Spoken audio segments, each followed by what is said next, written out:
Depuis 2016, Yann Barthès fait les beaux jours de TMC en étant aux commandes de l'émission Quotidien. Ce soir, il s'apprête d'ailleurs à décerner une nouvelle fois l'écu d'or de l'année. Toujours très professionnel, l'animateur de 48 ans n'éprouve aucune difficulté à parler de sa carrière ou de ses projets professionnels futurs. En revanche, il se veut bien plus silencieux sur sa vie privée et son cadre familial. Conscient que certains détails pourraient être déformés ou que ses proches pourraient être exposés, il préfère garder ce pan de sa vie sous clé. Agacé d'être toujours questionné sur son intimité, Yann Barthès n'hésite plus à remballer les médias trop curieux. Interrogé par nos confrères de Télévision Magazine en 2019, le présentateur avait été très clair sur la question de savoir pourquoi il était aussi discret. Parce que ça suffit de donner nos images, nos données personnelles et nos vies entières aux GAFA. Je parle 2 heures par jour à la télé, si est-il déjà pas mal, non ? Expliquait-il alors.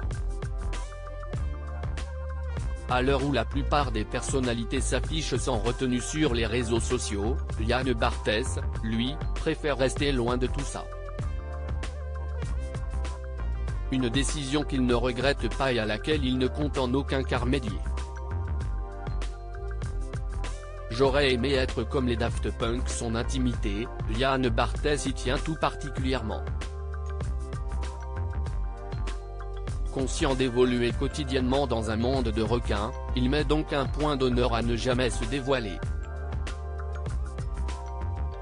La discrétion est la chose la plus précieuse au monde pour moi.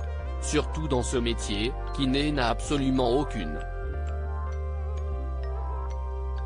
J'aurais aimé être comme les Daft Punk. Si est-il le top d'être connu sans être reconnu. On ne se rend pas compte de la chance qu'ils ont. A-t-il ensuite ajouté. Seuls les métiers de ses parents sont connus à ce jour.